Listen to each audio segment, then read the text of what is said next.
All right, team, strap in. We need to talk about something happening in the Genshin Impact leak scene right now that feels, honestly, a little surreal. For anyone who's been playing this game since the early days, what I'm about to cover might just be the most significant shift in developer policy we've seen in years. We're talking about the potential for real direct buffs for our old 5-star characters. And I'm not talking about a new artifact set that kinda sorta helps them, or a new teammate that enables them. No. This is about HOYOVERSE potentially going into the game's code and changing the characters themselves, starting with the astrologist herself, Mona. This is huge. So let's sit down and unpack all of this chaos. Save up to 25% on the current banners at lootbar.gg, especially for the Nod Cry release. Lootbar is offering the all-in-one pack and the 6,480 pack for only $69 compared to $100 in-game. That's a $31 saving. I just entered my UID and selected my server. In less than 5 minutes, the gems appeared in my account. As you can see, I received double the amount for my first purchase, just like with in-game top-ups. And remember, the double bonus for your first purchase has been reset in 6.0. Beyond Genshin, you can also top up in Honkai Star Rail. Lootbar has over 100,000 satisfied users and also supports PS5 and Xbox top-ups. New users can get an extra 10% discount, while returning users get 5%. The link is in the description. All right, before we get into the absolutely insane Genshin leaks today, let's talk about a quick giveaway. We're speeding towards 300 subscribers on this channel, and to celebrate, I'm giving away 3 Welkin Moons to 3 lucky winners. All you have to do to enter is subscribe to the channel, like this video, comment down below, tell me which old character you want buffed the most. It's that simple. The winners will be announced when we hit that milestone, so get your entries in. Now, let's get straight into the topic that has the entire community losing its mind. First things first, let's clear up the terminology because it's important. When the community says direct buff, we aren't talking about some temporary story event power-up that vanishes when the quest is over. We mean the developers are physically editing a character's base data. Think talent multipliers, skill cooldowns, animation frame data, or even fixing broken constellations that have been bugged for years. The gold standard, the one and only time this happened on a major scale, was Zhongli, back in version 1.3. Remember that? His shield strength got buffed, geo-resonance was changed, and his burst multipliers were improved, permanently. But after that, HOYOVERSE's stance seemed to solidify into a firm, no more direct character buffs. For over 4 years, every single update, every bit of power creep management, has been handled through new artifacts, new weapons, or new team compositions. They have never, ever gone back to tweak an existing character's kit. Until now, potentially. That's why this Mona situation has everyone's jaw on the floor.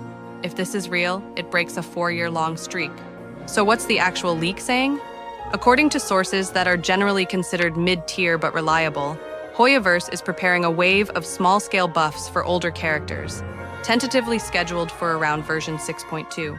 And there's a fascinating pattern here.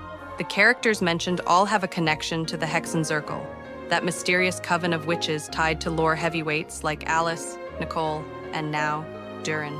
We're looking at names like Mona, Albedo, the elusive Klee, and Venti. The idea is that these characters will get what leakers are calling a modernization pass. Think slightly longer ability durations, minor energy cost reductions, improved animations, or passive talent reworks that make them play nicer with new game systems. The goal isn't to turn them into brand new power-creeping monsters, but to sand down their rough edges so they feel as smooth to play as a Fontaine or Natlan character. But Mona is the headline act. Multiple leaks are singling her out for what's being described as a direct kit buff, not just some faction-based synergy. That distinction is critical. This wouldn't be a situation where she's only stronger if you pair her with, say, the new character Durin. This would be a global change. Spiral Abyss, open world, everywhere. Mona herself would just be better. Okay, so what kind of changes are we actually hoping for? This is where we get into the realm of player speculation, but the wish list is very specific. Her Omen debuff, which is one of the single strongest damage multipliers in the entire game, currently only lasts for a measly 5 seconds. Players are begging for that to be extended to 8 or even 10 seconds, which would let it comfortably fit into modern team rotations with characters like Farina or Neuvillette. Others point to her infamous energy issues. Her burst costs a hefty 80 energy, so a simple reduction to 60 or 70, or an increase to her particle generation, would be a massive quality of life improvement. And then there's her C1. For years, her first constellation has been bugged, failing to properly extend freeze durations, as the description states. Just fixing that one bug would make her feel instantly smoother, especially in freeze teams. The general sentiment in the community is that Mona has always been just one tweak away from being a permanent meta staple. She doesn't need a full rework, she just needs that one little nudge. Now, we can't talk about this Hexenzirkel buff wave without mentioning the man who seems to be the catalyst for it all, Durin. Leaks describe him as a dual fire stance character, meaning he can freely switch between a support mode and a sub-DPS mode. In his support stance, he supposedly provides resistance shred, specifically for pyro. Then he can swap to his damage stance, trading that team utility for his own personal pyro output. You can't have both at once, so there's a strategic trade-off. What's really interesting is how his reported kit, specifically that resistance shred, synergizes perfectly with characters like Mona and Klee, who rely on amplifying their damage through elemental reactions. It's like HOYOVERSE is building a mechanical web to match the story one. If this whole Hexenzirkel update is real, it makes perfect sense for Durin to be the central piece that ties them all together, both in the lore and in the actual gameplay. The reaction online to all of this has been, in a word, absolute chaos. The moment those Mona buff screenshots started circulating, Reddit and Discord just exploded. You've got one half of the player base going, "Wait, is this for real? Are they finally listening?" And the other half immediately jumping to jokes like, "Watch it just be a +3 increase to her base attack." There's a lot of healthy skepticism too. Many players are saying, no way they buff a standard banner character like Mona before touching a limited one like, say, Yoimiya. But then you have the hopeful ones calling this the start of a new Zhongli moment, a precedent for the community being heard. And of course you have the meme lords. People are posting edited pictures of Mona going to the gym, calling her Monabs. It's been a whole thing.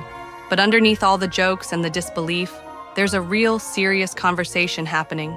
Players are finally daring to hope that their favorite, slightly clunky Day 1 characters might get a second chance to shine. This speculation goes even deeper. Some theorists believe this isn't just about Mona or even direct buffs. They think HOYOVERSE is testing the waters for a brand new faction passive system, similar to the paths in Honkai, Star Rail, or the elemental resonances we already have. The idea is that each member of the Hexenzirkel would get a small passive bonus when paired with others from the same group. This would give old characters new team identities and lore-accurate synergies without the developers having to completely rewrite their kits from scratch. And stepping back, this just makes sense from a design perspective.